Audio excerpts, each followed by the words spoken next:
So I started with an internship at the Rachael Ray Show, which shot in Chelsea in New York City. And I was there for 6 years. So I started as an unpaid intern. They asked me to come back, and the next semester I was paid, and I was very happy about that. At the time, I was working like a bunch of different jobs just to kind of like pay my way through college. So TV program. So I applied for that and got in. I did the internship and I kind of moved up. So I was like a field PA where I got to work on all the shoots that happened outside of the studio. That was kind of like my first exposure to being able to see what happens from like the concept of the shoot, how to make a call sheet, to like what equipment do we need to bring on this shoot to shoot it, and then post-production team takes that footage, cuts it real quick, and then it's like ready to go for like tomorrow's show. And then I kind of moved up on the studio side to production coordinator.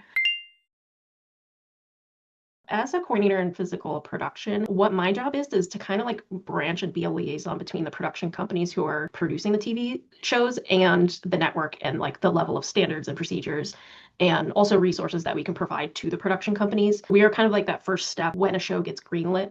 We're the ones opening up the writer's room and making sure that they have all the resources that they need to kind of get into that creative process. Production management is always like has to do with the nitty-gritty details. So even just taking the writer's room, for example, like we're making sure that they have the programs that they need. They have, rentals that they need. Getting that room physically set up and making sure that they can do the best job. And then onboarding the production team. And I'm in like lockstep with the production coordinator of the show, onboarding them, making sure that they have all the resources that they need to produce the show, connecting them with all the internal departments, with like the legal team, finance, standards and practices, clearance, lawyers, and pretty much anyone who would need to have like an overview of anything. If a department needs to review scripts, so making sure that they're getting them, or if they're in contact with the script coordinator who's sending them out. It's pretty much just like being a part of the show through every step of the way, like before production, during shooting, and then afterwards, making sure that they're giving us what we need as like a finished product all wrapped up in a bow. It's definitely being organized, just because there's so many things happening with all these different shows, and even just having to keep track of like who is actually the production coordinator on each of these shows. And I'm usually assigned to like 10 shows at a time, and each of those shows has a different production coordinator, different script coordinator, and all these people that I need to like keep track of. I think another part to that is being adaptable, because things will change at the drop of a hat, and we just have to like be ready to be ready. If there's like a show that they think is going to get greenlit, we're doing all this prep work, and then suddenly it's killed, and it's like, oh, okay, we're done with that, but I have to go prep for like another show. We do use Airtable too, which I love a lot. There's a lot you could do with Airtable, especially if me and the other coordinators are tracking like all these different aspects of these different shows for different reasons. We have to pull info for like an OSHA report or something, and we need to know like when it shot and how many local crew were on, and how many average hours did they work, and that kind of stuff. So it's good for keeping all of that, and then also being able to output an interface that's like easy to understand for our production executives, so they could just kind of glance at it and see like the important info.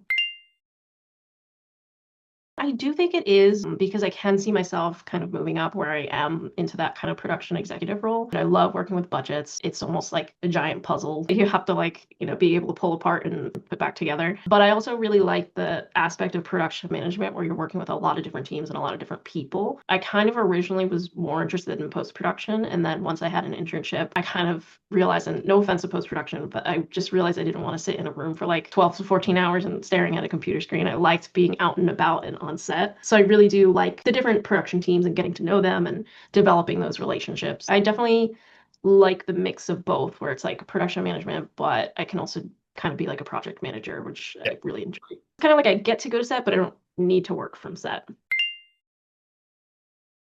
I don't want to sound like a nepo baby, but I do have a connection. My grandfather kind of like started this legacy where he was an HVAC repair person, and he had a friend who kind of was like, hey, you'd be really good at being like a video engineer. So he pulled him in, and then that got my dad and my uncles, like everyone kind of got involved with being utilities on the crew side. It's cool to hear your journey because Liv said you're so real. I think it's good to hear that, part of your connections were from connections that you had within your family, because the reality is like every industry, if you have a connection, it's going to be a little bit easier for you to get your foot in, a lot easier. We always stress looking in your circle, like what friends do you know, what family friends do you have, what professors do you know that have connections, right? Like it doesn't have to be that it was your direct immediate family member who works within the industry to have a connection in, but there's lots of different ways to get your foot in the door through people that maybe your family knows or maybe that your friends know. I think that helps normalize some of the process of navigating careers for a lot of students that are here.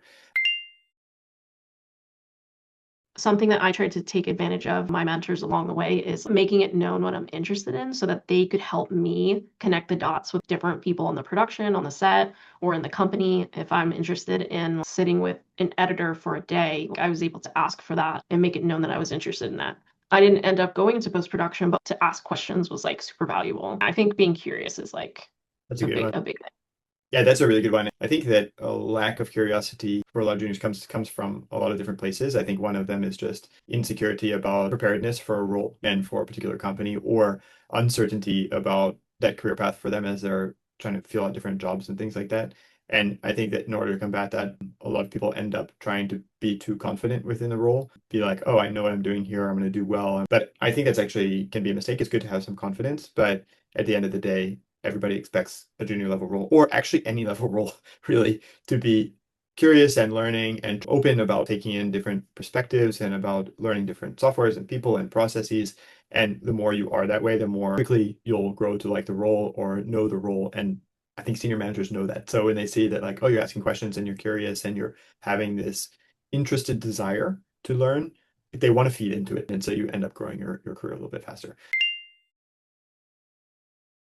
That's a really good question. So the process is kind of like we'll have different drafts of a script, and the first draft might just go to the creative development team and probably my department. And we get a first look for budget reasons. If we get a script that's like, oh, there's 800 extras and like a big helicopter explosion, we're going to be like, hey, wait a second, where's this money coming from? But creative development will kind of like take a look and see if there's anything that needs to be further explored story wise.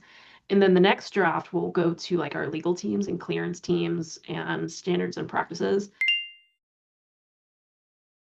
It's kind of interesting because of the production companies that we work for are really the people who are the ones looking for the resumes and hiring. There will be a case every once in a while where if I get a resume that I want to pass along, I'll pass it along to the team, but it's like there's an understanding I'm just sending you resumes. So it's really just using production job boards and using network connections to try and find those writers' rooms. Because for the most part, like you won't know what you're writing for when you're applying for these jobs. I don't want to say secretive, but like they're not going to use Emily in Paris for a job board. They're going to use like a code name, or they'll just write like, we're hiring for generic scripted drama or comedy. You won't know if you're interviewing or sending a resume for a Paramount show or a Netflix show or, whatever, just because they're not going to write in a job board, oh, this is for Emily in Paris from Paramount TV Studios. So I'd say like network connections is your best bet, and then keeping an eye out for job boards.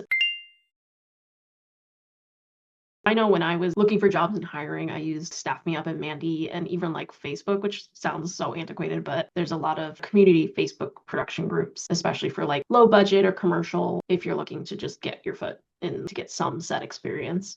Things get easier as your career moves forward, right? You have more connections with different production houses. They might just call you back and say, we love the last work that you did. So this stage of your career is the hardest to get opportunities because you're fresh out of university, you don't have a lot of experience on your resume, you don't have a lot of connections, so it can feel just exponentially difficult. But definitely keep pushing forward and keep nurturing the network that you have because it will pay off, it will pay off over time. I say this in all my industry sessions is that I'm not a network event person. I'm not really going to go to parties or dinners or anything. What I like to do is just really nurture the connections with whatever I'm doing at the moment. If that's an internship, it's trying to meet everyone that I interact with. For example, like my current position, it'll be reaching out to people in other departments being like, hey, I'm interested in what you're doing. Hey, do you want to get coffee? Do you want to just meet up real quick? I'm more comfortable with like one-on-one conversations and trying to get time with people, whether they're my level in a different department or higher up. Yeah, and I think those networking events that we all imagine as networking is just such a tiny piece of networking. The real deal is those coffee chats, like getting to know people one-on-one, getting to know what things exist, asking for advice and support, providing something back in return for them in terms of time or effort. Those are the things that really pay off over time. So I think the main key is to get your foot in the door at any place and then begin utilizing your work ethic that they can see, as opposed to being like, I need a job. What connections do I have? Like, it won't work that way. It will never work that way. It needs to be something that's pre-nurtured for you to be able to have the payoff later. There are two things that I kind of looked out for. The first one is if you didn't have a lot of experience, but you put in extracurricular activities or like anything that would tell me kind of like who you are. Some people are surprised to hear this, but if you have service industry or restaurant experience, I feel like there's a lot of transferable skills there for being on set. And I can tell that you're tough and you can handle it. And then the other thing, if I see someone who kind of knows the format that some production managers look for, obviously this is hard when you're first starting out, but once you start getting set experience, you can kind of list your resume almost as like credits. So you don't have to have a full job description for each gig. So that's how I can kind of tell that someone's at least has a little bit of experience in that they know they can just kind of list their credits out and be like, I was a PA on this commercial. I was an intern for this music video project, even if it's like student films and stuff. Awesome. I love that. Thanks for joining. And yeah, it was great to have you all in here. Thanks for having me.